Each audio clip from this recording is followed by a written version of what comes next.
You're watching Every Day's a Saturday, USCC veteran. Let's go, baby.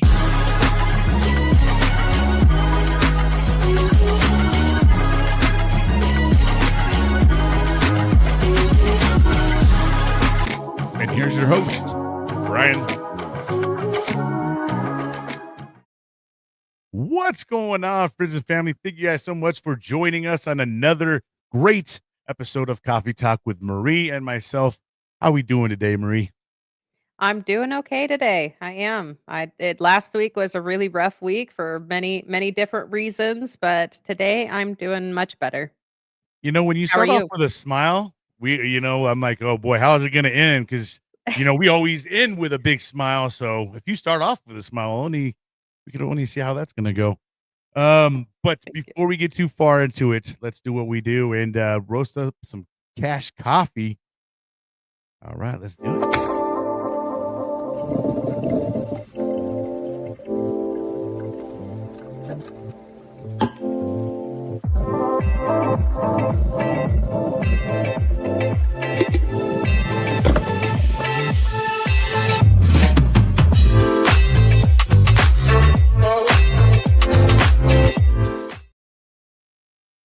All right. And don't forget to go check out some Cash Coffee. They are located in, I think it's Logan, Utah. I want to say Logan for some reason. And they are just some really great people. And as a matter of fact, speaking of Utah, Utah's going through a lot, right? And they actually reached out. A lot of you guys have been hearing about Charlie Kirk, right? Um, it's been a eye-opening thing, I think, for a lot of people.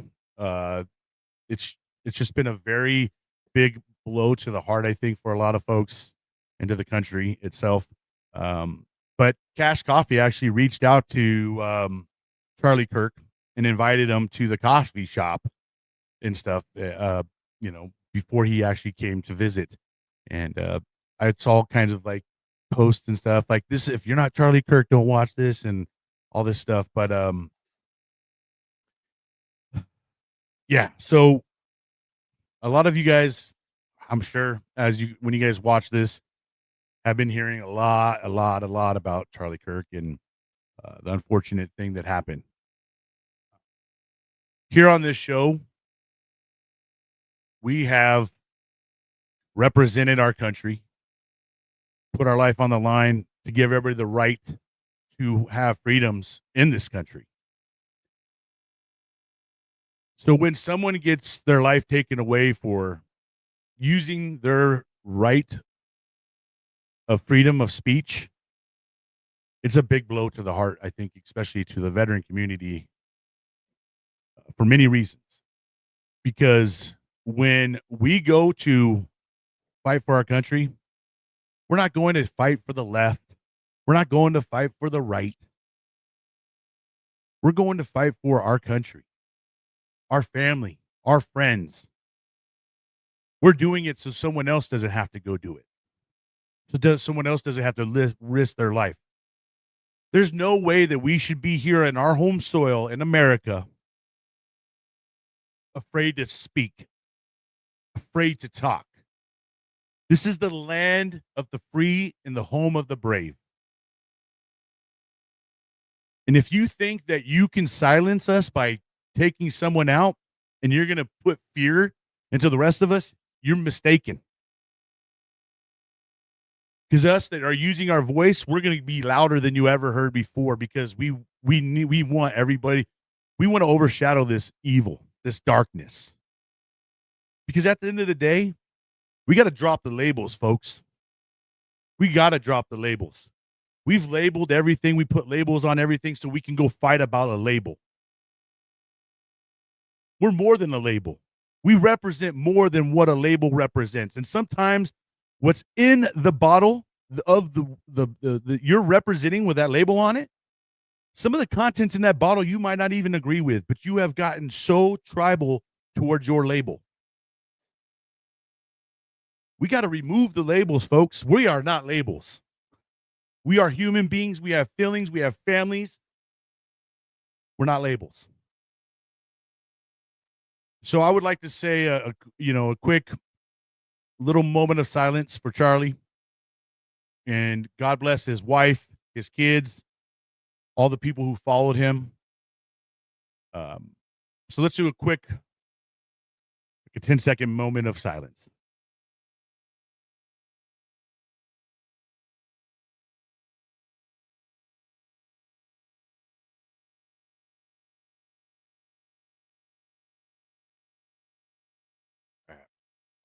No matter what your beliefs are, what you stand for,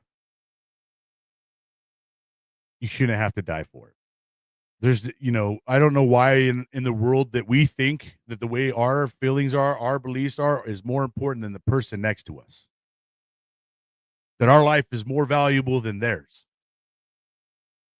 I don't know where we came up with that mindset, but that's a mindset that I really want to get out of my life. And you will not hear me use labels anymore. I am not going to talk about the left, the right, the conservatives.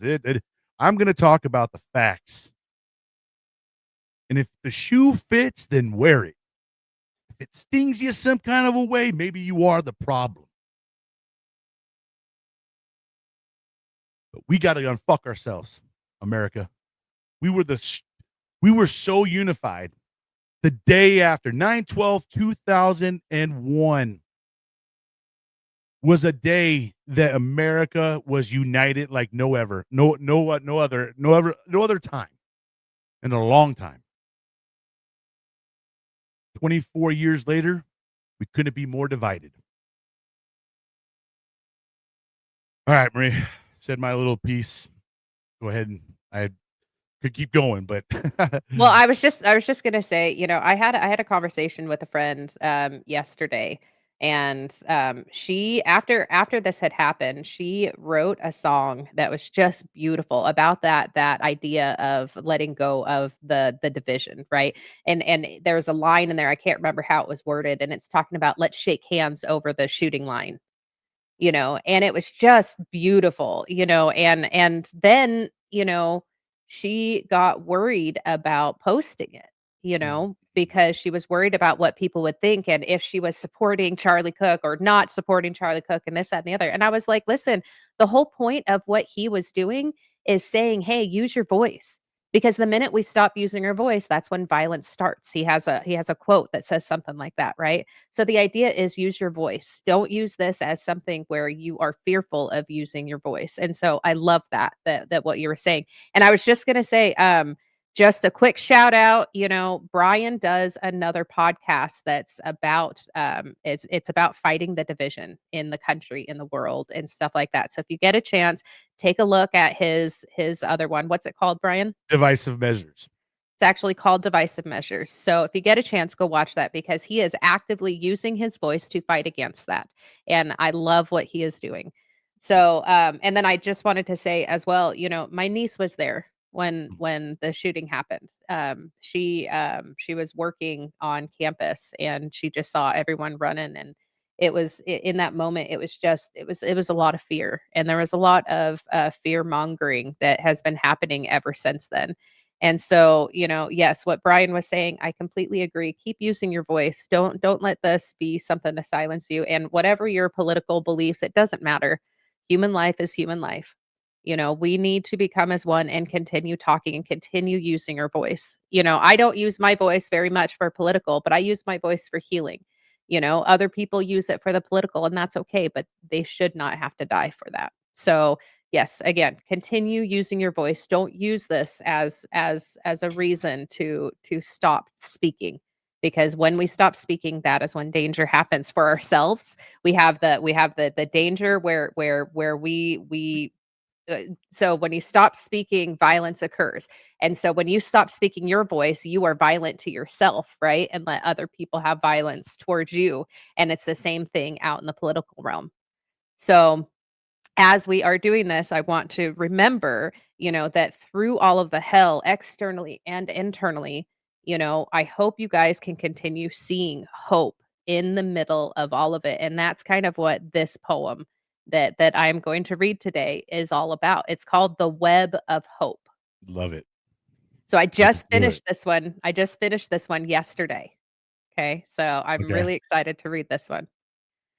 I see within my life. Okay. Sorry. The web of hope. I see within my life hope as a tiny little thread. It's more comparable to a spider's web. It's been weaved throughout my journey, especially in pains. No matter what I've gone through, hope always remains. I know that little thread was weaved by God above, the points it is connected to created by His love. Never in my journey have I walked alone, even when I couldn't feel the sun that shone. I've been blinded by the darkness from others or in me, yet, just like in a forest, the web hung from tree to tree. Sometimes I run into strands when hope isn't in my sight, and other times the whole cobweb glows within the light, a vision of the bigger picture that God is working on. In those precious moments, doubt and fear are gone. Those moments that I couldn't see beyond the here and now, God still got me through them just like He does now. Sometimes it was others who showed me love and kindness, lighting up the darkness and dispelling blindness. Other times, my squad of angels put up a mighty fight, challenging the evil one to help me choose the right. Sometimes it has been through a simple little change in my own perception, my thoughts to rearrange. Many times I don't see clear, frustration clouds the sight. Resentments send me down dark paths, dampening the light. I beat myself up for mistakes from my past, and other times I look inside and let out a little laugh. My inner child throws temper tantrums, stomping on the ground. I have to show her she is loved and attention is already found. She does not need to fight for it. She can finally breathe. God is already healing, giving me reprieve. Just because things may be scary or don't turn out just right, it does not mean that we are lost, for we are walking towards the light. I still need other people to show me this is true. Even on my darkest days, they open my eyes anew. They use their experience to help me see the strand. Hope continues showing up. I don't need to understand all the hows and whys of it. I can just be grateful. I can walk away from thoughts and people who are hateful. For they delight in shedding darkness, trying to get me lost. Yet I can follow the strands of hope no matter what the cost. I know at the end of this life, God's web will fully be shown. We will then see that none of us ever walked this path alone. The web of hope was always there, connecting everyone, anchored to our spirit selves by the Holy One. So I hope we can just remember, to have hope and that's kind of one of the biggest reasons why we're doing this podcast is showing other people that there is hope and there is joy and, we are opening up to having new guests and today we have another new guest who's going to share how he is healing out loud. Bryan, if you want to introduce him. Absolutely. So this next guest, amazing dude. I got to meet him through kind of uh I would say like we have like a podcast community of a veteran community, veterans and we've all gotten to know each other and be on each other's shows and stuff like that. So Rich is another one of those great humans out there where his service did not stop. He got out and he continues to serve his brothers and sisters out there. So our next guest is Rich LaMonica. He is a speaker, author, veteran advocate of the Misfit Nation, author of the award-winning self-help book 13-Step Guide to Success. Rich LaMonica is an Army veteran who realized having a purpose in life is the best way to live. And he's also the founder of Misfit Nation and here to talk all about him healing out loud and what he's got going on. We got Rich LaMonica. What's going on, brother? Let's make How this. are you, Marie? That was a great poem. Brian, great tribute to Charlie Kirk. We talk about moments in lives, and a year ago, President Trump was giving a speech, and he was shot. And people will say he wasn't shot because it didn't take him down. If you're shot and you're bleeding, you're shot. If you're shot at, you heard it, you were shot at. But anyway, when he raised his hand, He that got a led to Purple more. Heart. He would have got a Purple Heart. Right. Once he raised that hand, that led to his election. Last week, when Charlie Kirk was assassinated, Just last night, they posted that 37,000 new inquiries to start Turning Point USA chapters on campuses across the United States.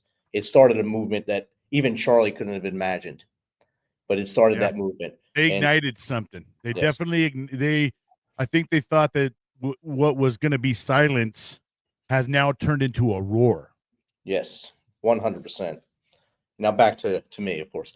Uh, I did 22 years in the Army, 4 combat tours, retired in 2015, and I thought I had that great plan to retire. Watch everyone else retire before me, and they had that awesome plan where I'm just going to fall into this awesome GS position. I'm going to fall out of this position into this tailor-made GS position, and I had that lined up. I said, this is what's going to happen. However, I didn't factor in that we were at war at that point for 15 straight years. A ton of people had been retiring and taking those jobs. There weren't any jobs left. When did you join, Rich? 1993. 1993. Okay. So in 2015, when I got out, all those jobs were still held by people who weren't ready to hang them up yet.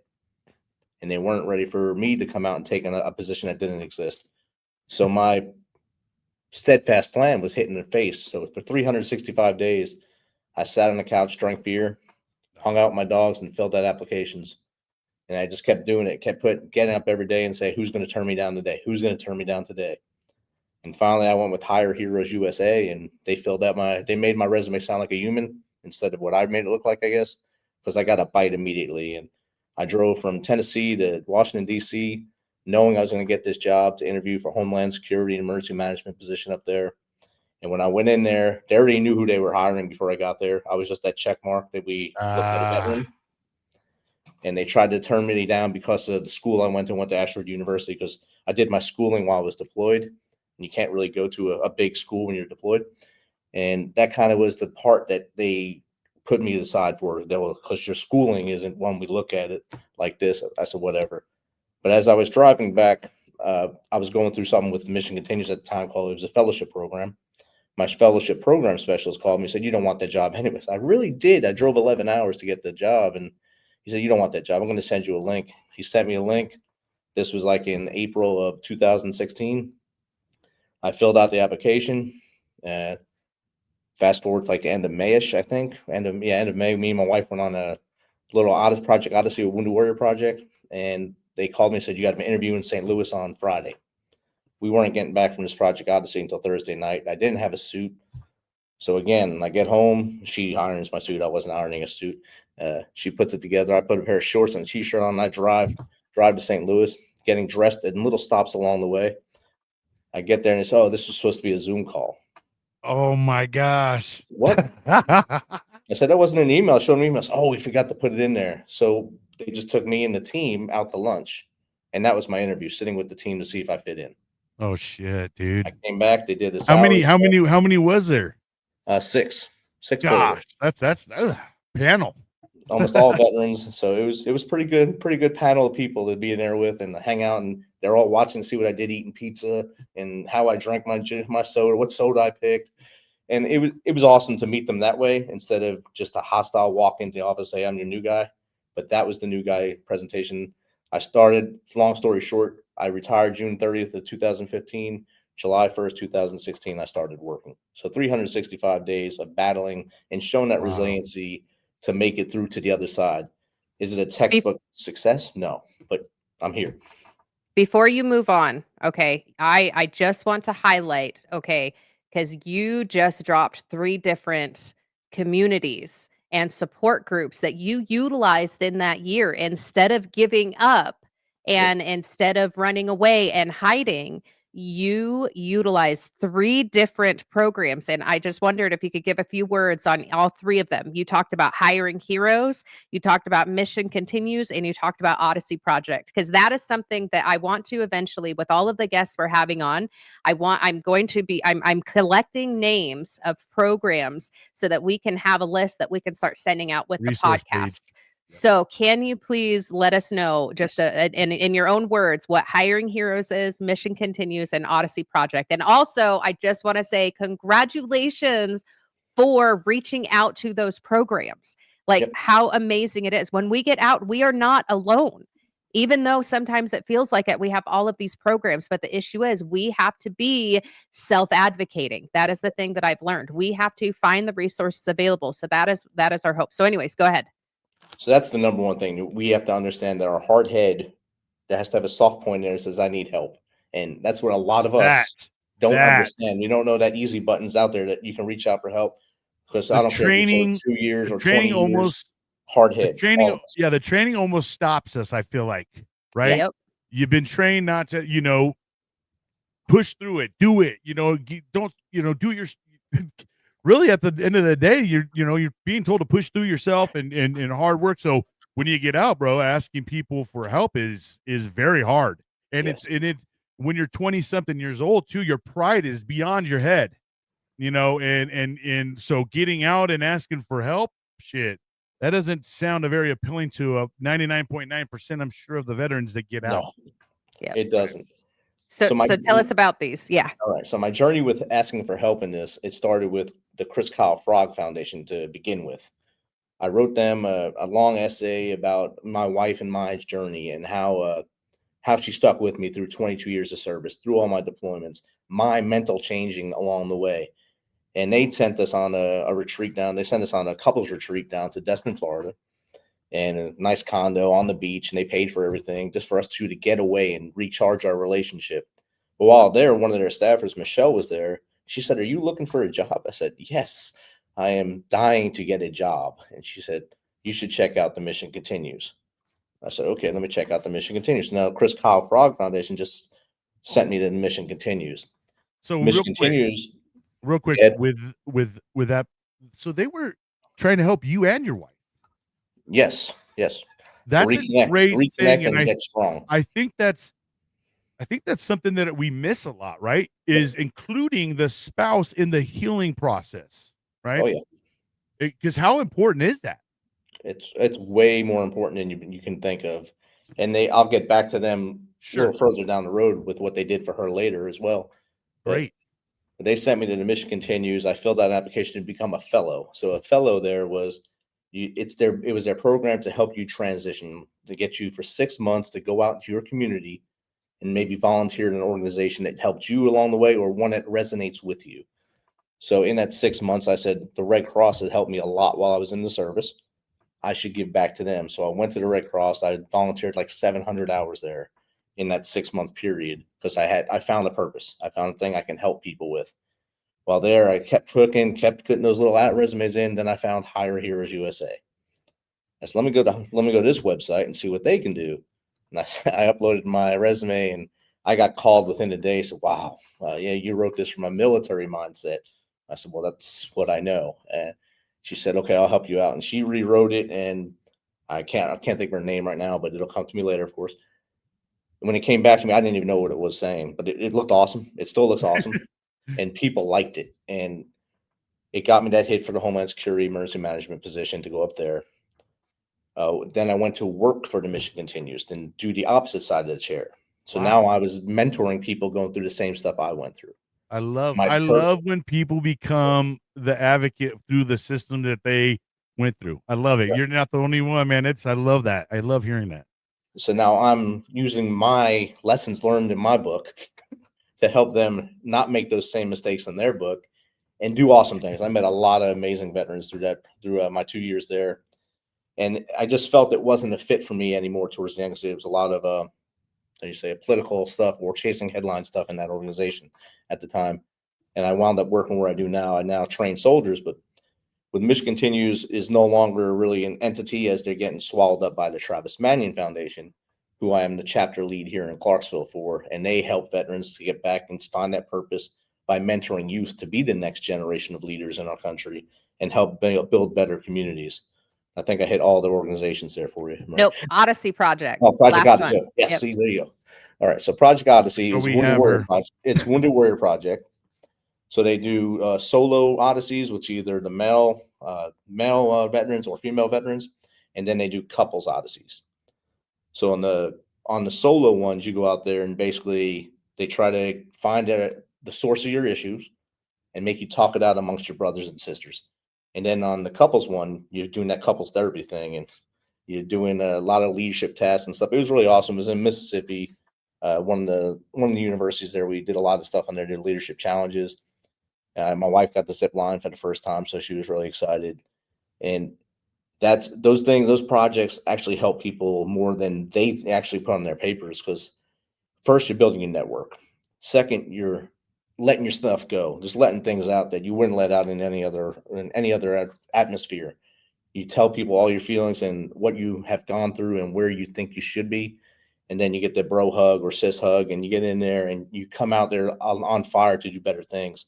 It's what you do next that matters, and that's where a lot of people slow down. They don't do that next thing, but a lot of us do that next thing, and we wind up having shows. We're advocating on the Hill. I love that, So bro.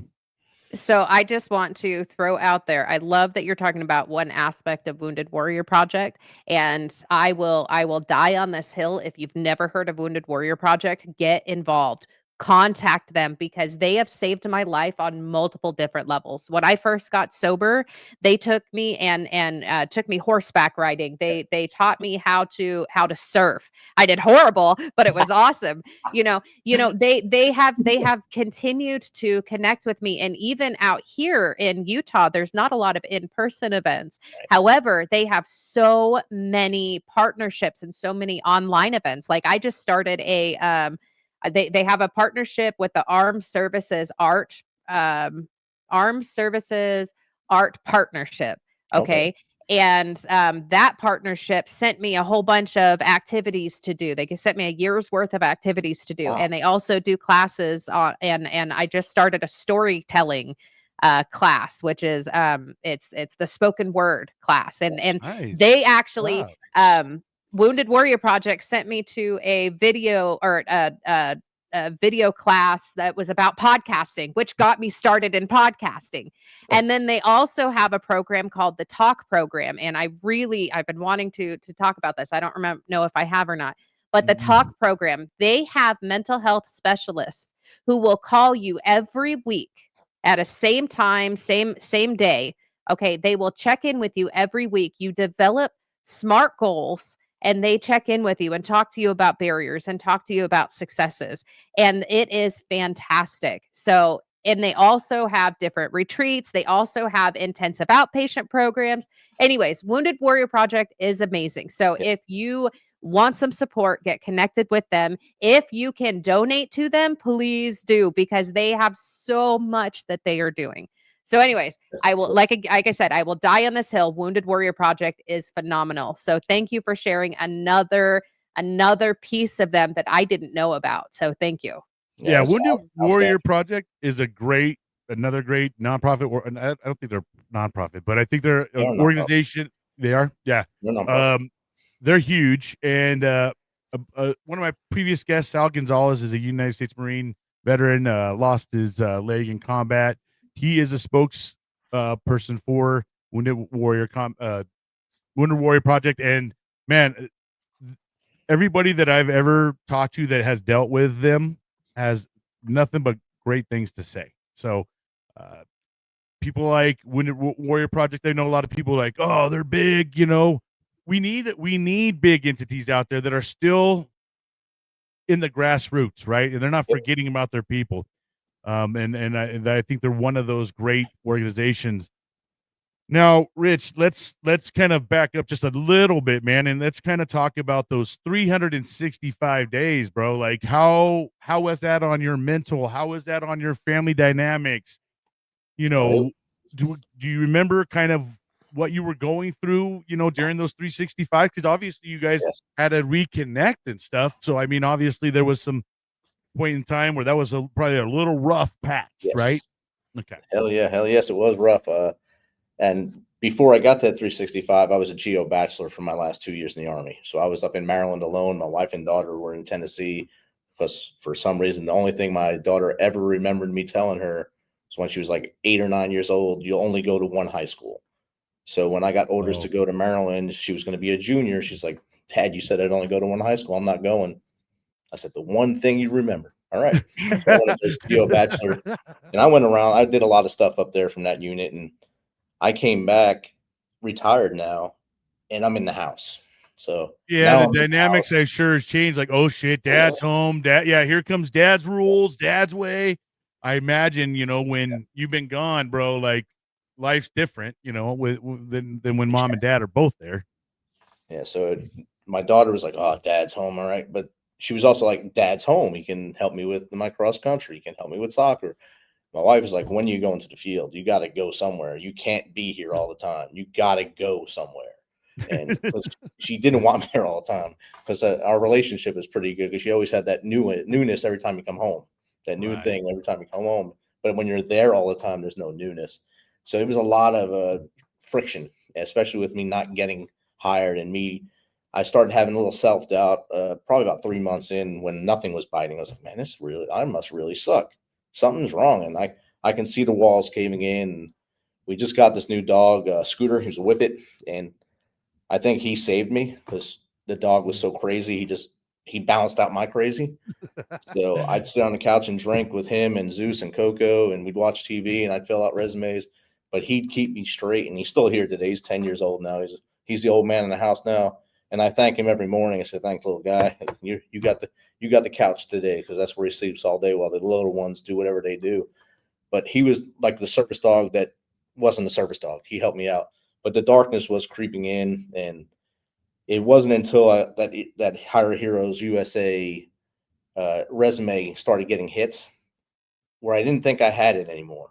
I lost that self confidence. I was starting to doubt myself, and I kept reaching back and trying to find that confidence again and push forward. And when I finally got those hits, I was like, I am still here. I can still do this. I Because am who I was. something we don't do good with is rejection, right? Right. And you were probably feeling a form of rejection, Yeah. not getting anything hit back. I mean, something you had said earlier is you were already saying like, who's going to deny me today? Who's not. So I mean, you obviously your mindset was really starting to dwindle Play down. tricks. Yeah, Yeah. it was playing those evil games on me, and I know I can. That's why when I talk to our brothers and sisters now that are going in that tunnel of darkness, I can tell them I was there, and I knew when the brakes had to get hit, I had to hit those brakes and climb my way out of that tunnel and find my way to the light and stay in the light. So I'll be here tomorrow and either make someone's day or make someone miserable. Whatever I'm going to do that day, but I'll be here. You So had to grasp on to the web of hope Yes, there it is. as There you're it going through. is. Sorry, I didn't get that plug. I didn't get the note. yeah. But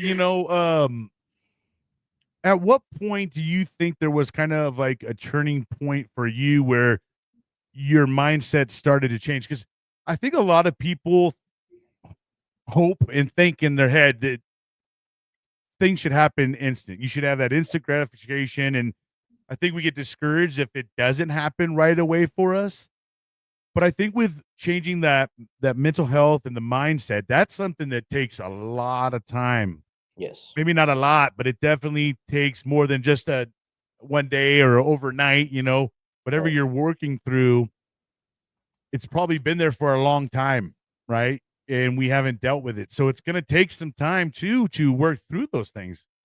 So I think it's important for us to really talk about don't get discouraged just because you may be on that right path of trying to make things right and still things still feel like they're not happening for you or it's not going your way. Keep fucking going, Yep. Keep right? on The, trucking. Yep. keep on trucking, push up that hill, attack the hill. We all are needed here on earth and our families need us as well. So, Rich, I appreciate you kind of, sharing that part because I think it's important for people to hear when we're in that darkness, right? Yep. And what lights are shining at us to help us like start seeing that light.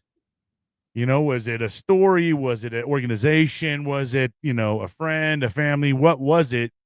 And for you, it sounds like, you had a little bit of an internal determination for yourself, right? And then I think what happens sometimes is our training that we were trained to do, which maybe 1 to 2% of the population gets this kind of training, but sometimes it seems like all of a sudden, man, boom, it just kind of kicks in, and you feel yourself slipping. I know there's times where I was like, man, I got to a point where I felt very overweight. I just felt sluggish. all kinds of things. So I really started saying I need to work on this, and I know it's not going to happen overnight, and I've always gotten discouraged because things didn't work for me right away, or if the scale wasn't reacting to what I'm doing, it's not going down. Oh shit, I'm done, But I've learned, man, it's like consistency. Yep. Consistency really plays a big part of it. We may get knocked down, but you got to get yourself back up. You got to dust off, and we got to keep on kind of pushing ourselves through. And sometimes we need our brothers and sisters say, "Hey, come here," and you may have to do the fireman's carry on them, Rub some just to dirt get on. them through. Maybe they're weak right now and they're going through the mud, and they need us to get them on the fireman carry and just get them to the part where they can start walking again. So it's amazing to have brothers and sisters out there like both of you guys, as a matter of fact, and to continue to be a voice, for our brothers and sisters, and a light and a beacon, saying, "Hey, man, Come back. we Yeah. want you here with us too, because it's a good place to be. The water feels good. Come on in." I won't So- wear my Speedo. I'm good. Yeah. So thank you for going a little bit into more details about that first year and some of these programs that you utilized. If you would like, feel free to continue on with your story. Let's hear how once you kind of got out of that, Definitely. And Brian had asked right got before your he new went, job, went through that there, it was about where was about the where turning are you point. going? He was talking about my turning point during that year. I went to the VA for mental health help, and I was escorted out of the VA because someone told me I had used my privilege to get in there. It was a caregiver told me I had privilege, so I kind of What? firecracker blew up on this lady, and my doctor heard me yelling, came out and said, "Are you Mr. LaMonica?" I said, "Yeah, okay, your appointment's over," and walked me out. I said, "Okay, so you're gonna have to get community care." So again, the Wounded Warrior Project stepped in, and they got me community care here in Clarksville. I went to a man named Dr. So the VA kicked you out? Oh yeah, they escorted me out, and now every time I go back there, miraculously, every time I go back there, a VA police officer shows up right next to me. So let me security just risk. back up. Let Yeah. me just back up. Okay, so this was back in the 2015, 16-ish. 16. Yeah. Okay, so 2016. So in those few years before that was when the waiting lists were happening. That was you were at the beginning of a lot of the changes that happened within the VA. So in the last 10 years, so for anybody to know, yes, there was some struggles, and you always have assholes everywhere.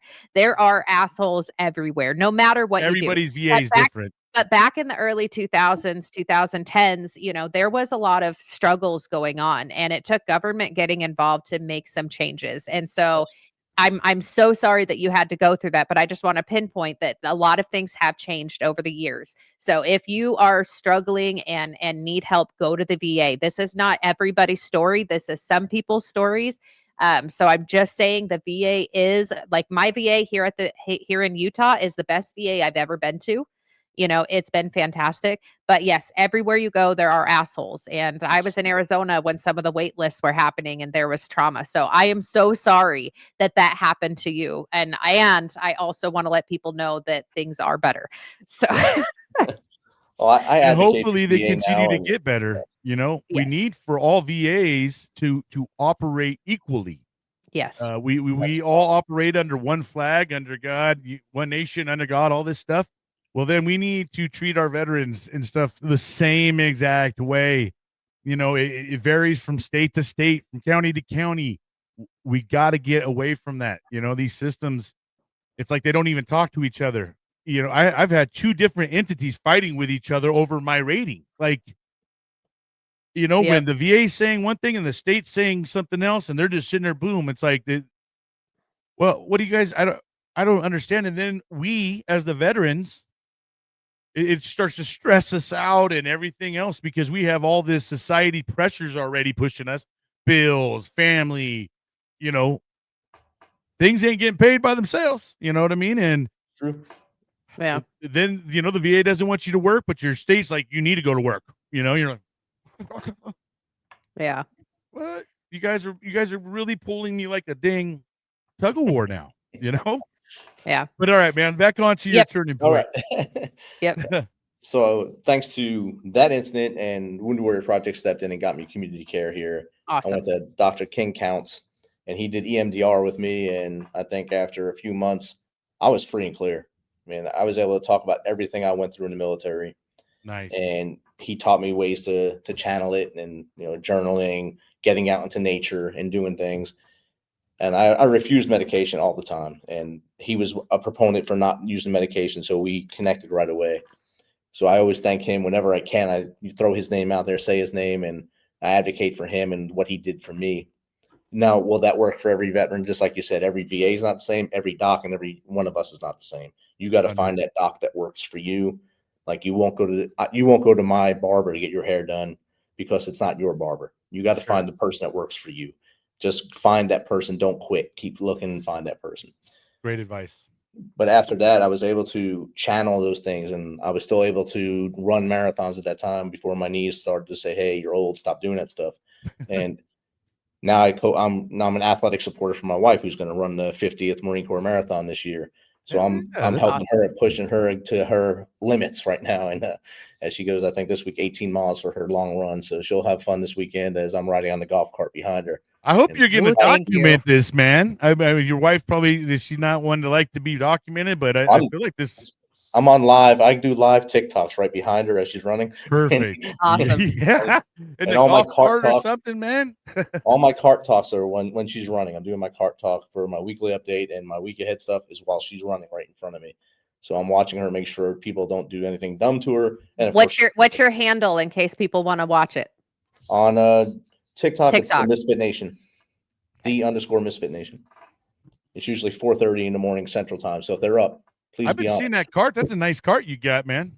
It's a beautiful cart. I love it. Yeah, it's A nice. soundboard, everything. She made me I buy s- it, so I see I you just got get like the little lights and stuff. Oh, sheesh, man. it's pretty. You got to get a golf cart. You got to go big, I guess. I don't play golf, so it had to have a reason.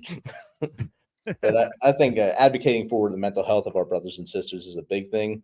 And like Brian was saying, we're in the military. You're taught to just, and you too, Marie, you said it earlier. We're taught to suck it up and drive forward. And oh, you broke your leg, you can still walk 12 miles tomorrow. You're good. Yeah, All right, I'll do it, right. Sarn. But when you get out, it's not the leg that's broken anymore. Your mind starts playing those tricks on you. You got to do mental gymnastics, and you got to get that mental health and get right. Get right with yourself, get right with your family, find that faith that you didn't have before, and maybe suck it all back together and become one total package and drive forward. Yeah, So something oh, while we're in, it seems as though like we had our support system right there, and not even knowing that we're in a support system. When we get out, I think that's where everybody starts to suffer. Yep. Is now depending on what support system you go home to, and sometimes your family is supporting you, but in your head they're not supporting you to the level you probably need support sometimes. And a lot of times, a lot of people don't understand what you may be going through or understand what you're doing because we're not very good at expressing our feelings, explaining ourselves, things like that. That's where I think it gets to be hard. And when we're in, we got our brothers and sisters smoking and joking with us, laughing, and you know, we're not even thinking about all the responsibilities because once you get out, man, you don't realize how many responsibilities that are actually out there that you didn't have to deal with while you were in. yep. So something I wanted to ask about, okay? We've talked about this a lot. So I got medically discharged for my hips, and then a few years back, I found out that I have a genetic condition that is just tearing my body apart. My body makes the wrong kind of collagen, like a defective collagen, Oh, and so wow. like last year, I had to get my hips replaced. I have to wear bracing on multiple of my joints. The military and my life choices made this genetic condition worse that I didn't know I had. And so one of the big things that I've had to fight, I didn't realize I was fighting it when I first got out because I was an addict and alcoholic, just pain meds and weed and alcohol all the time. So I never really faced the mental realities of what was going on. But when I got sober 8 years years ago and my body started deteriorating even more and I was no longer self-medicating, I had to go through that mentality of mourning the body that I used to have, mourning the life that I thought I was going to have, and realizing I really had to go through a lot of emotions regarding, hey, my body is not my worth. My strength is not my worth. Even though like when that was one of the things that was the hardest when I got out of the military. Like, hey, I've been doing this. I'm working hard. I'd been in for almost 6 years, deployed, was in Iraq when everything started happening. I am strong. I am powerful. Well, now I'm not. And what is my worth? Now I can't do the job. And so I had to realize that the military wasn't my worth. I had to realize that the job wasn't my worth.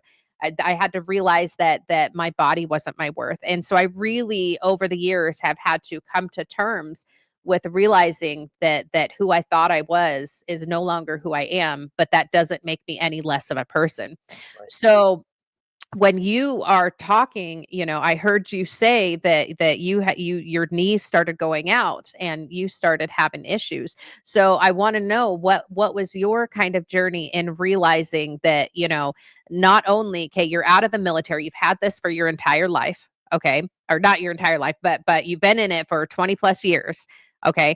How did you cope with that idea that your job, your role as a soldier is not your worth, and your body, your value is not based on the body and the strength that you used to have? How did you cope with all of that?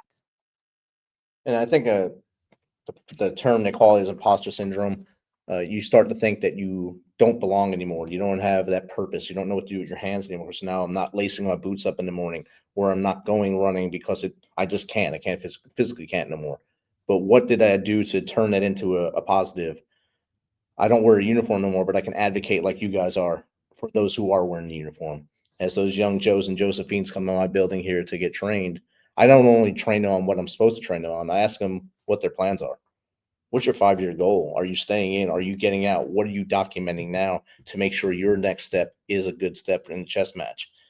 And then as far as the physical stuff, I can't run. Yeah, I know I can't run anymore, but I can help others run. I became a certified running coach. I help my wife. I go out and hike. I hike as much as I can until it swells up. And I'm healing now. Like I told you before, I was in physical therapy this morning for a torn quad.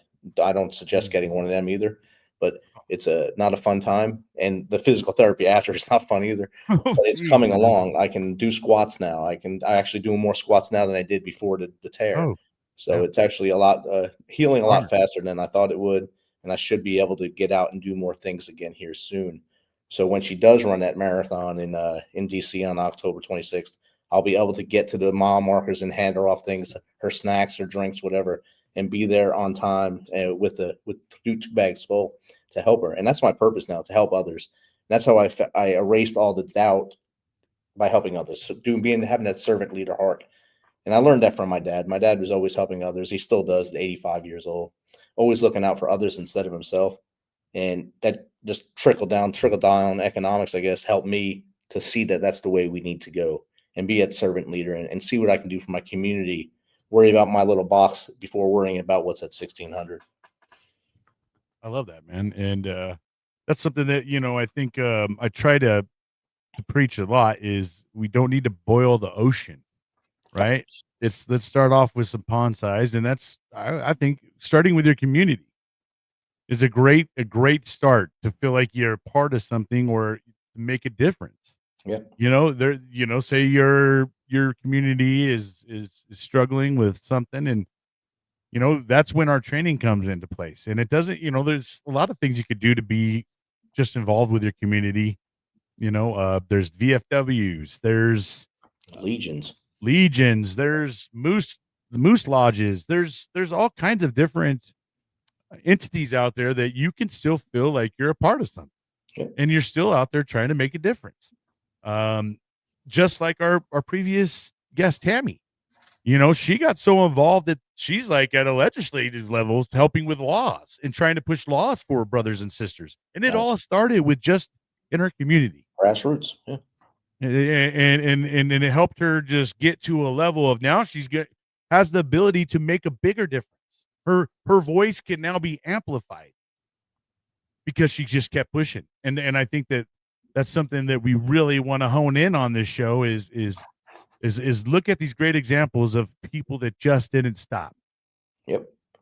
You know, Well, and then and I think all the reality is everybody's going to struggle when you get out to some degree, right? Yeah. so I was just gonna say, as you're going through this, I'm guessing that all of the stuff that you're going through is what created more fodder. I don't know if that's the right word, but more fodder, which helps you have the voice on your own podcast and Yep. stuff too. 100%. 100%. Yeah. It lit that fire underneath my fourth point of contact and made me who I am today. And my struggles led to my success. So You're not with that, like Ryan said earlier, you're not judged by how many times you fall. It's how many times you get up. And if you get up every time, people are like, that dude either he's a knucklehead, he likes getting beat up, or he's awesome. And I like to tend towards the awesome side and be successful. so that kind of is a good segue, kind of leading into you starting your podcast, right? What drove you to start your podcast? What gave you, because I do, man, I started mine too back in 2023, January 2023, and at first I had to go audio because I was so scared of being in front of a camera, and listening or watching myself. That took a little bit of time to get used to. So, what helped you kind of drive into getting the podcast? What kind of motivated you? What was the driving force to get you there? And as well as we'll get to your award-winning self-help book, The 13-Step Guide to Success. We want to talk about what led you to that, and did you start the podcast before the book? Did the book before the podcast, or did it kind of go parallel to each other? And what was the time frame with when you started the podcast and the book and all of that stuff too? All right. So the book came out in December of 2020. The podcast started in January of 2021. So Okay. you might say, Awesome. 2020, that's a weird time. It was COVID. And every month of that year, I put a stupid thing on Facebook. Hey, you made it through this level of Jumanji. You conquered this and this because they were throwing all that fear at us. And what do I love it. Having a little bit of some comedic relief to it, so man. every month I do that. And then at the end December, I wrote 13 steps to be a great person on Facebook. That's awesome. My daughter looked at me and said, "You need to publish that, Dad," because she was already a published author at this point.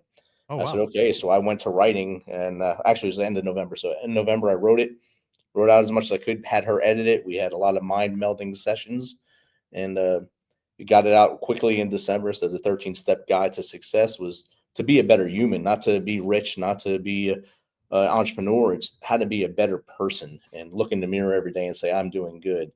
So, And how long did it take you in total to get that book out? less than 2 months. So Oh, damn. yeah, Yeah, so that was really good. even with her being my editor and trying to get back at me for her whole childhood, it came out in less than 2 months. Can That's can you amazing. can you give us a little preview? Like what's the first step? The first step, off the top of my head, I can't think of it, but Okay. some of the steps I can tell you. One thing is look up 3 inches. Get off your dang phone. Your phone, look up 3 inches. The whole world out here. Look someone in the eyes, smile and say hello. You might make that person's day. Is a whole big world. Another step is know your circles. So keep your tight circle of those people that you can call at any time, and then work out to that next circle and start to build those relationships, build that network. Read books is another step. Challenge yourself to read 12 books a year. You can break it down to fiction, nonfiction, and self-help along the way. Break them down along the way. That way you're always filling your head with knowledge.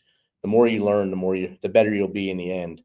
And just be a better person. Like I always also already said about the communities. Start small. Start with your neighborhood. Start cleaning that up. Then clean your community, build out to your city, and then worry about what you can do for the whole country. But if you clean up your own front doorstep, then those steps will help you to get to where you want to go in life and be successful as a human. And then the podcast, I had graduated with my master's in May of 2020 from Georgetown. Oh, yeah, Awesome. congrats, brother. So Yeah. I had about 8 hours of the day that I didn't have allocated, 8 hours of the week that I didn't have allocated to anything because I didn't have school anymore. So I told my wife, I said, I'm thinking I'm going to start a podcast. Joe Rogan can do it. I can do it. He's a comedian. She said, yeah, whatever. Do what you're going to do. And so So really quick before you continue on, I don't want to pass this over. Okay. okay.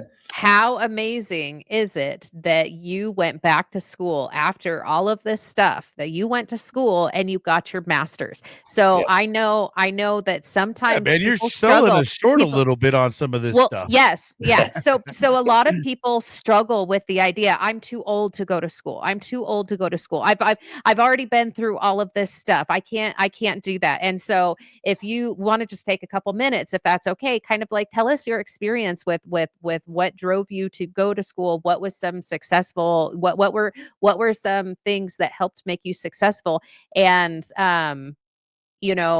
just words of encouragement for people, especially veterans who are like, I don't know how to restart my I'm too life. old to do this. Yes. Yeah. So kind of tell us a little bit about that, and then we'll go on to your podcast. We have Awesome. time, Okay. Bryan and I are not in a rush. We never are. And if we need to, we could split this into two. We've done that before. So Okay. Like I said earlier, when I went to that interview in Washington, D.C., they discounted my education from Ashford because it wasn't a school that they recognized. So I said, okay, that's a good challenge. I need to get something from a proclaimed school. So I said, Georgetown seems like a pretty proclaimed school. Let me apply here. I applied there and I got into their disaster and emergency management program for master's. And going into that, being the oldest dude in the class, obviously, with people that are just still on their educational journey. They just went now, from high school how to old were college you? to master's. I was 40 something, 47, I think, when I started, 48 when I started. Okay. Oh, geez. Okay. Yeah. So, and everyone in my class was probably 22 to 29 ish. Easy. There might have been a few outliers, liars like me in there, but not many. And Mhm. so you can hear them talking all the academic stuff they've learned, but no actual life experience in the classes. And you try to hold back as much as you can until I would just boil over and just destroy them in a chat. And get in there. It's not life. That's not how things work. And then thank you for telling me That that. veteran coming right on out. There's that veteran. Oh, this isn't it. You guys, Yeah. something's wrong with you. You got the hand, the thumb. Hey. Right. Knife hands. Hi. I said, go get your ID 10T card. Come on. Yeah. Let's do it. And do this stuff. But I kept pushing. Teach him a little something. But now I'm in the fight now in Georgetown going for this, and I'm meeting professors that are really cool people, really educated people, and I'm not an academic at all. I'm probably the worst procrastinator, worst student in the world, but I was still pushing it forward and remembering all that Catholic school stuff I learned from childhood and how to study and how to write papers. So by the time I got to my last 2 classes, so the class before my last class, I had a great professor, and I turned in my final paper. He said, Mr. LaMonica, this is a great paper. You're gonna this master's is probably as far as you need to go. You don't have what it takes to go for a doctorate, and I don't think you're not academically capable of a doctorate. Okay, whatever. Ouch. I took that. I said, okay. In the back of my Rolodex, I put challenge accepted.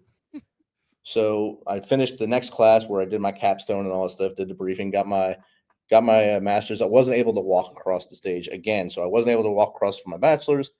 I wasn't able to walk across for my master's because of COVID. And I said, this guy said I can't do it. So now I'm going to apply to Liberty. So I applied to Liberty for my doctorate, which I'm in right now. I'm in my dissertation phase of my doctorate. Awesome. And I'm going to walk across, and I'm still fighting that you're not an academic stuff with professors there, because I write stuff and they're like, what are you thinking? It's logic. I'm thinking logic and reality, not what other people. I'm not regurgitating what someone else wrote.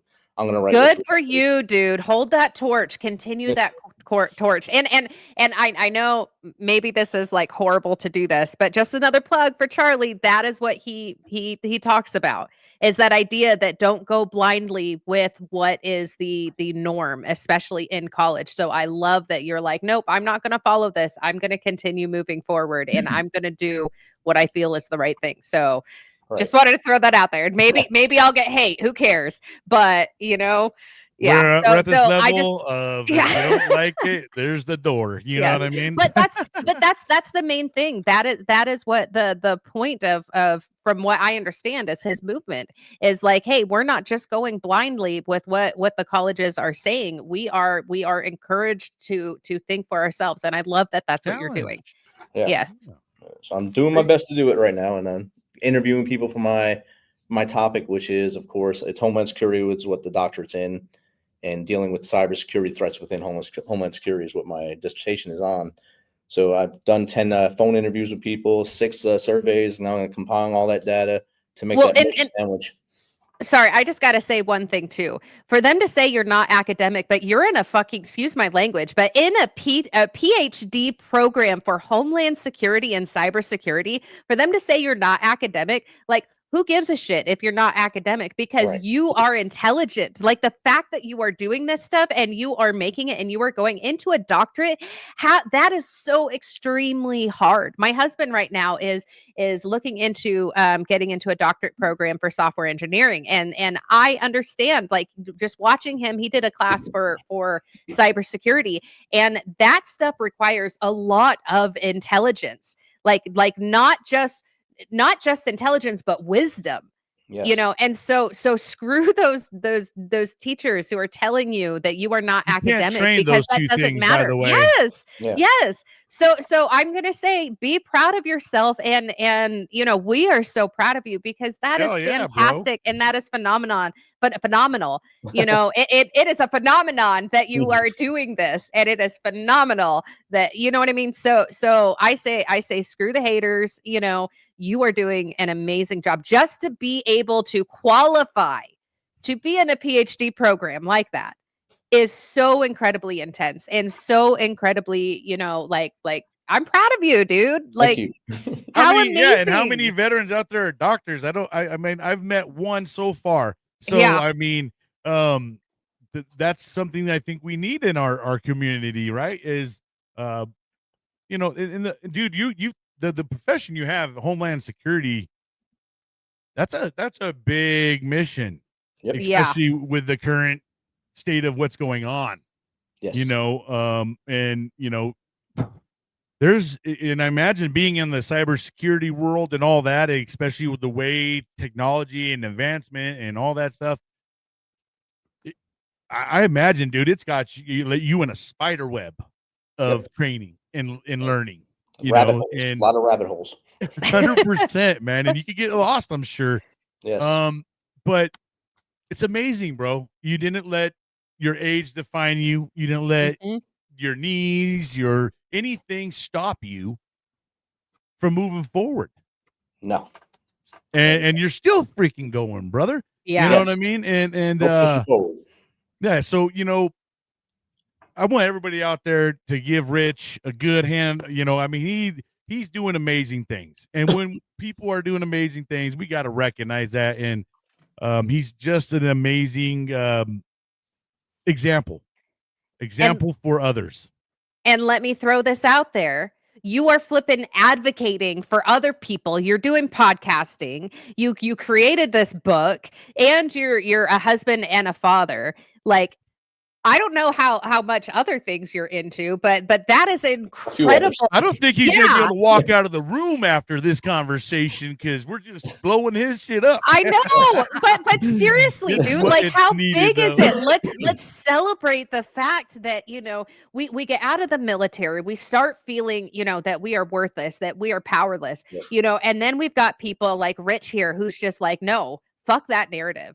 That Yep. is not okay. I am not going to fall into that victim mentality. And you're just going and going and And going. And like, and you are feeling powerful. Now, I'm not saying, okay, that let me put this out there. If you don't have the energy to do all this stuff, that's Don't fine. That's like don't do me. it. I Yeah. I do not have the energy to do all right. that kind of stuff. It's not for But everybody. I can do stuff from my couch. That's what I do.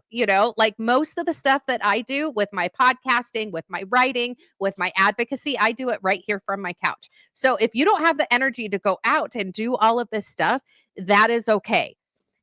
However, we are going to celebrate those who can. And I am celebrating you because it is phenomenal how much that you are doing.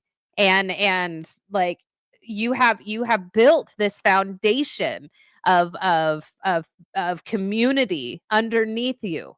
And I'm going to cry. Don't cry. But you have built this foundation of community underneath you with all of these nonprofits, and you are giving back, and you are helping the next person, and you are being a part of that foundation for other people, and you have so much that you are holding on you. And I am so proud and excited to get to know you and to meet you because, dude, you are fantastic. And I know that we don't always believe it. Like me telling you this, I can see inside of you that you don't like to hear it. We don't like to hear. None of us do. Yeah. Yes. But I am telling you, it is phenomenal and it is incredible to see what you are doing and that you have not given up and you keep fighting. And that's exactly what we are trying to show on this podcast is that we can get through hard things. We can show up anyway and we can be there for the next person. We can advocate for others. We can make it through hard things. And so again, I am an emotional basket case always, but If I she just doesn't cry, love then it ain't a real show for us. exactly. Like she's got to, we got, yeah. But it's You just completed the show. it is so powerful to see this that you came through these hard moments and you utilized resources and you're being there for the next person and you're still going. And even though shit is hard, because Yeah. I know stuff is hard, you have learned how to show up anyway and heal out loud. Yes. And it is incredible. You are finding peace in the pain and you keep going. Cause I know without a shadow of a doubt that you still have those demons that are going on with you because I do and Bryan does and everybody else does. We still have these demons that are fighting us, but you are saying, fuck that. I am finding peace in the pain. And He's I muting love that this. noise. Yes. He's I am muting the that noise. sword. Yes. Yeah, man. We're big cheerleaders here, bro. Yeah. I think That's that's a cartwheel. yeah. we're big cheerleaders, and we just, I think it fuels our fire just to see the amazing, great things that our brothers and sisters are still doing. Yes. You did 24 years, man. 22. You get 22. Sorry, you did. It doesn't matter. After 20, it's like a lifetime. You did 22 years, and you gave 22 years of your life, bro. Some of those golden age years to your country. And I did this thing on TikTok. I said, I only did 4 years, but I swear to God, those 4 years probably aged me about 10 years.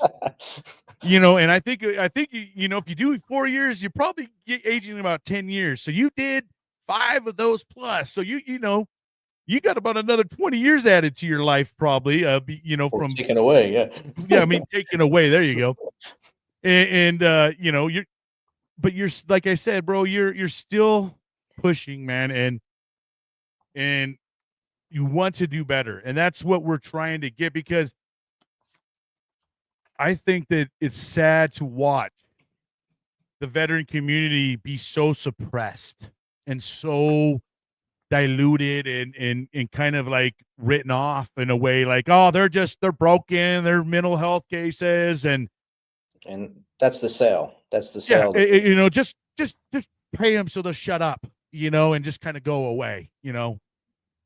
That's kind of sad to me, man. That like I said earlier, 1% to 2% of this population only gets the training that a veteran receives, and the critical thinking that comes with being a veteran. There's so many things that you just don't get on the outside world.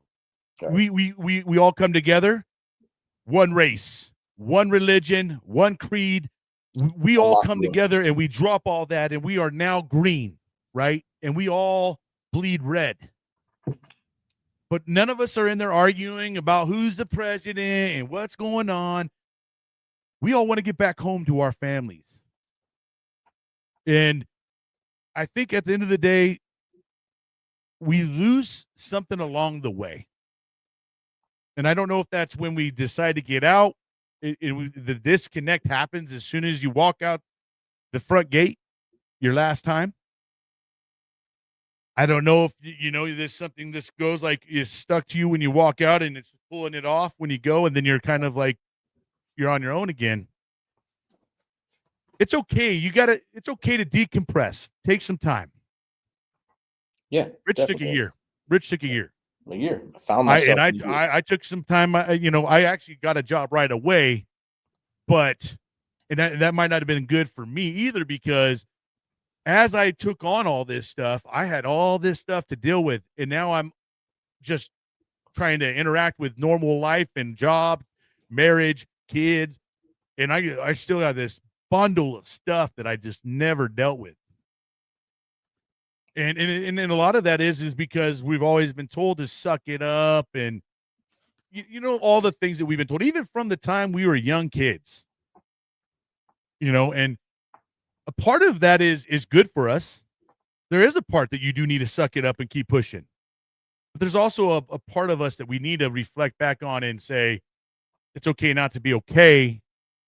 Let's deal with that so we can still keep pushing, moving forward, but we're dealing with things as we're moving forward, instead of just put it back there, because at some point in time, man, you can hit your 40s like I did, and then everything just hits you like a ton of bricks. Right. And you realize, oh my gosh, failed relationships, lost friendships. There's just, you can name a list of things that go down because we're just mentally bogged down, and we're stuck in our training world. So I'm hoping that there is a better way for our younger generation of warriors, that when they transition out, my daughter's actually with a Marine, and he gets out here in December. So I'm gonna be able to sit down and have more conversations with him and see where they're at. And I've already expressed to him, like, hey, little devil dog, I know you're just looking at me like this old veteran, man, because I was there too. But you're going to get out, and you're going to be one of us at one point in time. And you're going to go through some things you don't even realize you're going to go through. But I will be here for you, devil dog, every step of the way, man. And I hope that you don't ever have to go through the pits that I went through. And that's one thing I'm going to make sure, especially if you're with my daughter. You know what I mean? Like, I'm not going to let you hit them pits. We're going to try to keep you out, and I'll have a rope down at all times, because even if you do get through them, we're going to pull you out. So I hope that we can do better as a nation, as everything, and also bridging the gap between veterans and the general population. Because sometimes I think veterans get a really bad rap. We're very misunderstood population. A lot of people don't understand us. We don't have a lot of gray areas. So we need more people out there, though, that are examples, like you, Rich, like Marie. We need more people like you to stand up and continue to use your voice, so that way others can hear it and come toward the voice. We need more lights out there so people can start seeing again. There's so much darkness in this freaking world. We are a community that could be that example for the rest of this nation. Everybody admires us as warriors on the battlefield, but no one admires us out on the streets as civilians. We got to change that. Just change the narrative. We got to change that narrative. Be the leader on the street, and they can't say anything against you. You said stuff there that we all try to hide stuff, and I think that there's an artist out there by the name of Mr. Jelly Roll. His song "I Am Not Okay." We've talked about him. Yes, I went to one of his shows. Encompasses every veteran struggle. I am not okay. I'm barely getting by. I'm losing track of days. I'm losing sleep at night. I am not okay. I'm hanging on the rails. So if I say I'm fine, just know I learned to hide it well. And that's all of us. I'm not okay. I'm barely hanging. Yeah. Oh, yeah. He killed it with that verse right there. The first verse of the song. He encompassed every veteran struggle, because we try to hide everything we're doing. You don't want to share what's wrong with you. And for us to come out and do those things, it takes a lot. It takes a lot of, there's no easy button out there, obviously, but it takes a lot for you to step out of that comfort circle and get out there and say, hey, look, I'm fucked up. I need help. And it takes a lot of us to do that, and all of us to bring our arms around each other and say, look, we're here for you. Marie, to your question before, I did find my book on my computer here. So the first step is one I always forget about, but tell the ones you care about how you feel about them. That's step one. Every day, That's tell them. important, man. Yes. I think My Number we two, husband always we pissed have a lot off. of things that we leave left unsaid.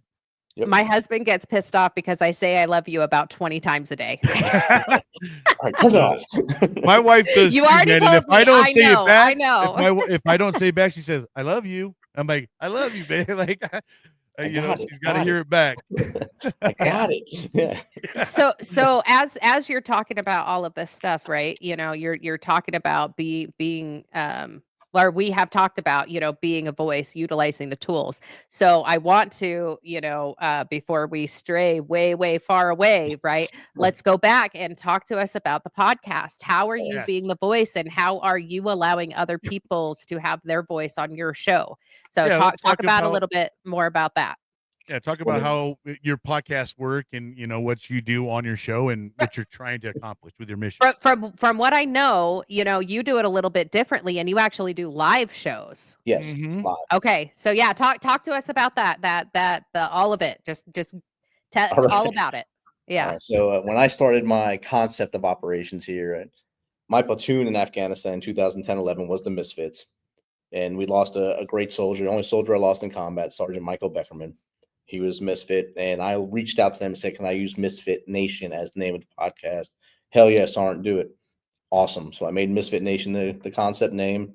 And my goal when I started the show was to get veterans on, tell their story, get that pressure off their chest, and maybe they'd be with us a little longer. After about 12 episodes, I was only audio in the beginning. After about 12 episodes, they reached back, hey, brother, this is awesome, but we need something else. We need more mental health tools. We need to know how to write a book. We need to know how to get into music, how to become an entrepreneur, other holistic health methods. I said, all right, challenge accepted. You'll hear that from me a lot, challenge accepted. And I took that challenge and I just recorded my 567th episode last night. awesome. And Yeah, my guest was damn, in bro. Panama talking about transformational health. But along the way, I've had General McChrystal on there talking about leadership. I've had other high-ranking soldiers, sailors. A lot of course, SEALs like to come on. They like to tell their story, like to sell their story, sell books and stuff. But SEALs come on. I like to get the special operators on there, so they have that higher level thinking. Let them talk what they go through, because a lot of people look at them as heroes and they're strong, they can do this, but they go through the same stuff we go through down here in the dirt. And then to see how they fought through it, like Tom Spooner or Tom Satterley, them two guys came on and told great stories to portray what's going on. And just recently, I've had two in a series of shows about the wrongfully accused and falsely convicted in the military. Mhm. Yeah, Both I of did them that one. I did had one. positive things, and it's pretty heart wrenching to see what these people go through by people who accuse them just to get out of something else. And I'm not saying that the things that they were accused of don't happen in the military. It does. Sexual assault happens in the military 100%. I know it does. But when you're accused of it and you didn't do it and you get convicted, it's a horrible time. And And the those UCMJ is a scary thing yeah, once you learn about it. there's one guy doing 20 years in jail for consensual sex. So, and that was a tough episode to sit through. But our shows about episodes, probably the second season, I think. I had Nate Palmer come on. He's a physical trainer, personal trainer, great dude. And he's like, dude, because we were having connection issues through our phones and stuff. I was using Anchor at the time doing audio, and he's like, dude, you should just go do Zoom and do video. You'd be much better on video. So, all right, let me try it out. So he was my first YouTube video is Nate Palmer. And that's in Nice. a hotel, I think in Colorado or Utah, one of them two places. I was TDY at the time when I did it, and we did the show. And this is pretty cool. I'm going to keep doing this. So now every show from that time forward has been a video. We started going live 2 years ago, and we do live Sundays, Tuesdays, and Thursdays at 7 p.m. Central Standard Time. And then for Memorial Week and for Veterans Week, we do 5 straight nights of live shows, highlighting the stories of those we lost and highlighting the stories of those who served. I am so excited to announce, you guys, that Rich has allowed me to be part of that. So I will be going live on his show on November 10th. Yep. So if you get a chance, come do it. We're going to have a lot of some awesome conversations, you know, Veterans Day is important to me because I've lost quite a few to suicide, and I was a medic in Iraq, and so saw some things, and we lost some people over there, and I am excited to be on the show to kind of honor their memory as well, and just kind of share a little bit more of my story. And I'm excited. So thank you for We're allowing excited me to have to you. be on Yes. that with you. We are excited to have you on. Like I said earlier, a lot of times female veterans don't come to our show for some reason. Having you come on might bring that torch. You be the torch bearer and bring everyone on. And they'll all follow you in to get to share their story, because their stories are just as important as everyone else's. Yes. Yeah. Absolutely. That's important. We want everybody's story. I feel like sometimes female veterans feel like they're overlooked, overshadowed. A lot of times when someone looks at someone, they don't immediately think, "Oh, she's a veteran," because people assume that most of us are males in the military, which I'm here to tell you, no, we're not. And So these so women deserve more, just as much respect as the males, if not more. Because they are 100% outnumbered. I You guys I are always outnumbered.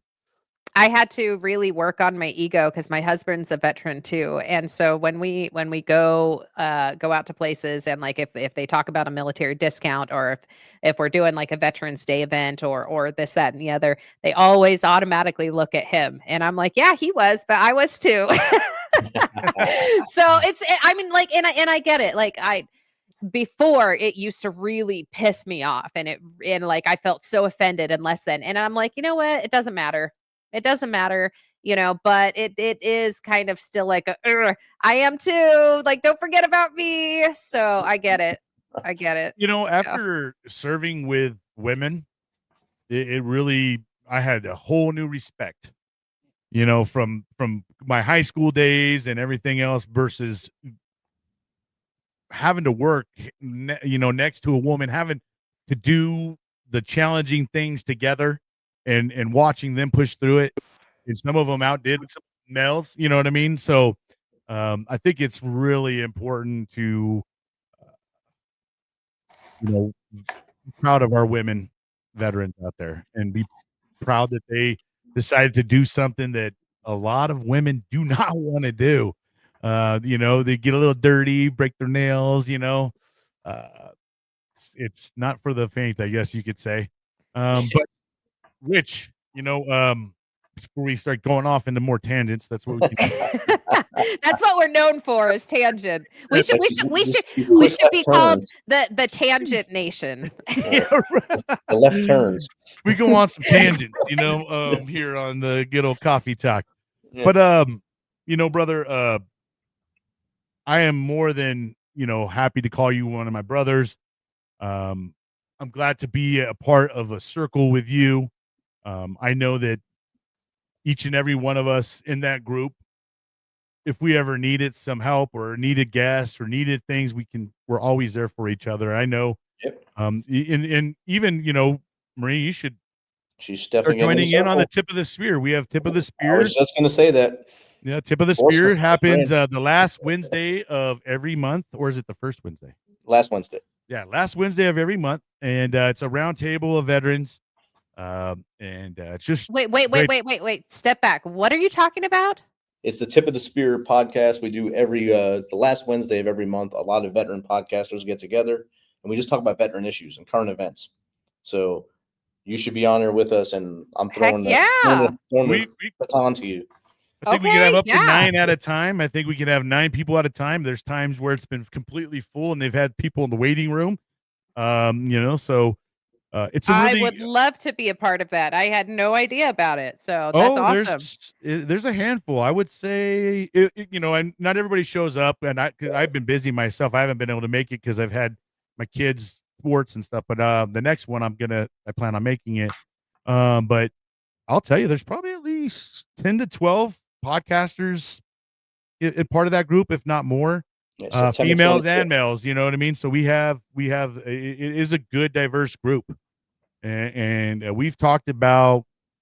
Uh, everything. all kinds of issues, and some of us we're not even on the same page with the issues, but we can have a dialogue with each other, right? And walk away still loving each other, and no one's like, fuck you. I don't think I've ever seen it get hostile ever. Even if there was a disagreement in Disagreement. beliefs or whatever, I feel The like only time everybody's it really went crazy was when it was talk about the VFW and how it was evolving. I guess it was the topic. I mean, yeah. it wasn't close to home for me, so I was kind of like the bystander. But it got a little hot. But the next Yeah, one is September 24th, Marie. So I yeah, would yeah. love to be a part of it. I'll If you can send me the I got to information. remind my damn uh, self to send you the link, and I already know you'll be received well. And if yes, everybody in there is amazing. I'm pretty sure that all branches are covered in that as well. I know we have Navy, Marines, I'm not Army. sure about his Air Force. Air Yeah, Force might be. that you're right, bro. I'm trying to think if there's any Air Force. I think so. I don't think so either. So I think that would be the only branch that we don't got, or Coast Guard probably as well. So, but nevertheless, it's a great place to just have dialogue, and I think it's a great place for people to come watch, see veterans have a conversation, and see them have disagreements, Yep. and still be back for the next show. You know what I Yep. mean? So And so I love this. Okay. So not only have you gone through your own journeys, and this is for both of you. You've gone through your own journeys, but you guys are also being a voice for the next person, and you're doing these podcasting, but you're also supporting each other on the Yes. podcast. And I am so honored to be a part of this now. So I am loving this. You're It's stuck like now. we're healing multiple generations, right? We're healing ourselves, we're healing the next person, and we're healing each other. Like, how amazing is that? So I love this. This I is such a beautiful community. It's such a beautiful realm of what's going on. So I love it. Thank you guys both for And being a no, part of and this, being an it's example to amazing. me. It's amazing in the fact that all of us have podcasts, and we all kind of have the same kind of mission, right? And we've had same guest on. But the thing is each show is going to add a little bit of a different dynamic. You might get a little bit more out of the story, a little bit different, because Rich, he knows his experience 22 years in the Army. I have experience in the Marine Corps, and I can talk along to my experiences, but my questions may be a little bit different due to my experiences versus Rich's. So I like the fact that we don't look at each other as competition. At least I don't. I don't look at it as who's getting more views, who's got more followers, where do we fall in the rankings. I'm always proud to see that these dudes are always up in those top 20s or whatever. Or I know, like, even home front sit rep, he's been number one, number two. I've been up in there too. So we've all kind of been there. But at the end of the day, we're there for each other, right? And there's no fuck him, man. He's got that show. I don't want them to know about that. No, I'm more than proud to share that there is plenty of more shows just like mine. Find that host that you really like, and maybe you like all of us. And like I said, each and every one of us have our own strengths and our different weaknesses, and we bring something different to the game. Yep. So that's why I appreciate every single one of these podcasts that are out there. And I hope if you want to start one out there, damn, don't say there's already 20 of them. Be number 21 of them. You know what I mean? There's actually thousands of them. But I will tell you There's this. tons. Yeah. What I've learned about podcasting is it's not a race. It is a marathon. It is something that you can't expect, like, once you start it, you're going to have, like, boom, all of a sudden you're just going to be, like, popular and everybody's going to listen to your stuff. Some of your own family members won't even listen to you. But at the end of the day, you got to show up for yourself. Yep. I tell you what, every single one of my episodes at least has one listen to it. Guess who? Me. I'll listen to my own stuff, because if I don't support me, who's going to support me?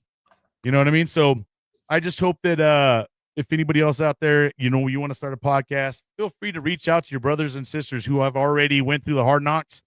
And hey, I myself love to help anybody get up off their feet and get themselves going and be a part of that. But Rich, is there anything else, brother, that you want to say? Any last any last words or anything like that so we can start kind of telling off?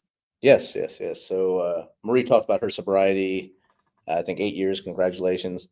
Thank you. January 26th of this year, after 40 straight years of drinking, I quit cold turkey, and it's the best thing I did in my life. And it was because I was going to this organization's kind of a clinic, Be Resilient Clinic, this Shield of Faith Missions Clinic, and part of their thing was it's a dry clinic. So I said, how about I just start now? I start now, January 26th. I'm going to start now. January 29th, I went there, and I've never looked back. And it's best decision I made. That clinic, Marie, I think you need to go to their women's clinic, and you'll have a What's great it time called? there. Shield of Faith Missions, SOF Missions. Missions.org.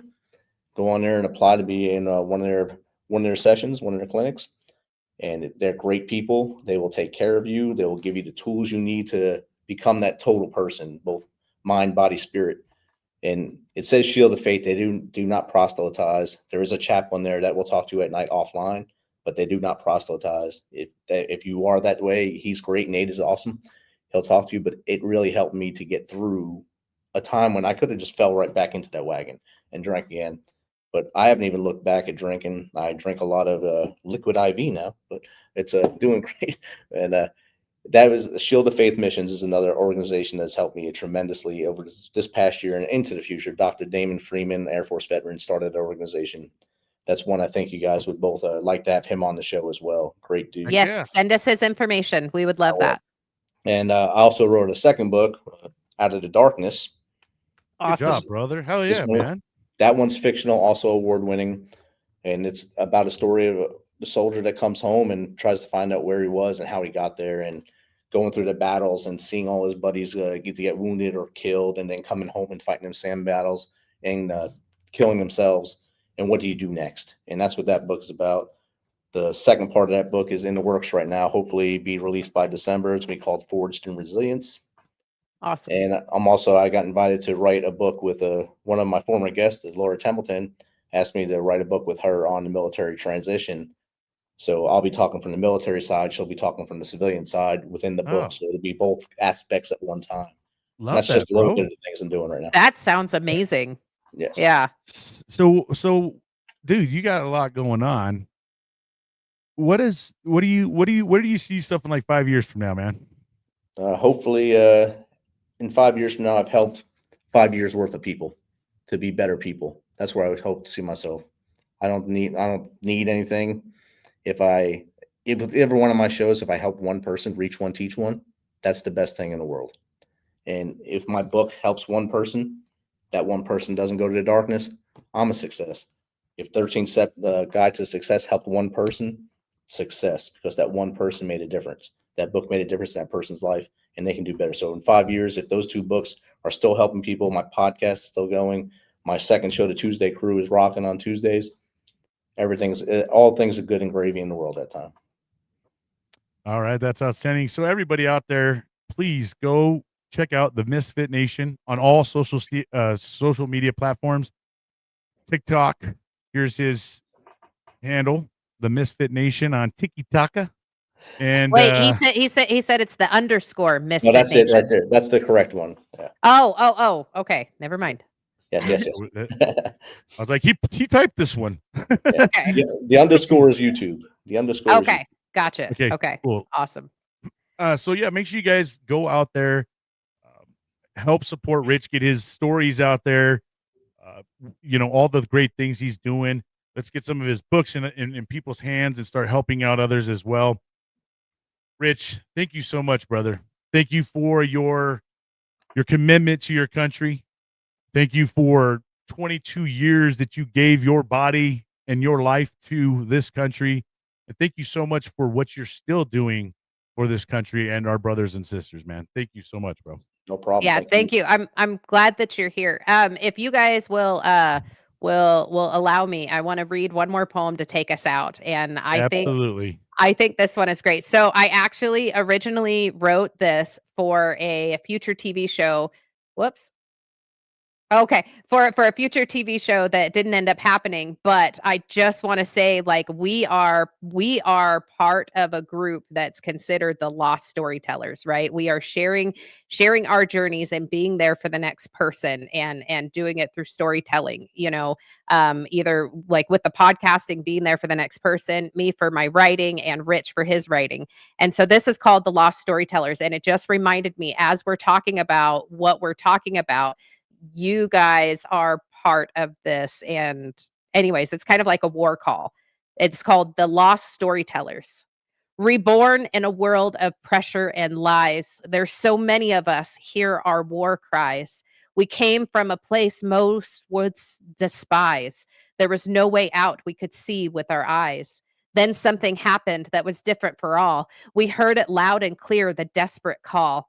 It is sent from above who to any who fall, the message unanimous, get up and walk tall. We didn't know at first what we must do. Somehow, though, we knew we'd make it through. Some of us thought it was something we'd rue, then seeing others stand, our faith was anew. We gathered together, we had to unite so we could show others our numbers and might.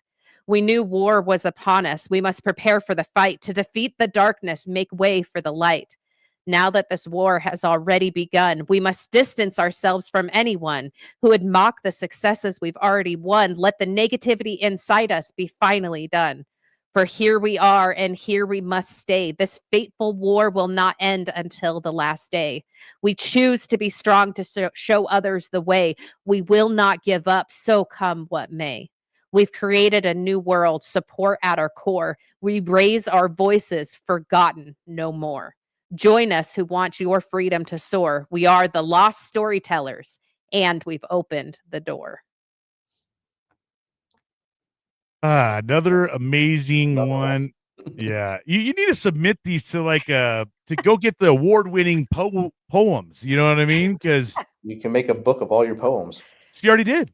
So here's the Hold on. plug. And I still don't got the damn link for it, but there it is, I man. know. I'm And I'm I'm working. There's some changes that have to be made, but I'm working on a website and getting it online. So it will be coming soon. Again, I just don't know when. we're But just yeah, keep that's my first book. putting the feet to the fire, damn it, Marie, until we get that link. But Yes. that right there portrays all her art. It shows her, taking photos, her own photos and her own words. So definitely amazing. If anybody that you guys been following along with Coffee Talk, you get a good dose of at least two poems. We try to hit one in before and one after. So thanks again for blessing us. Rich, thank you so much once again, Yeah. bro, for taking the time to come on Yes. here, Thank you. talk about all No these great problem. things that you did, man. Thank you, Rich.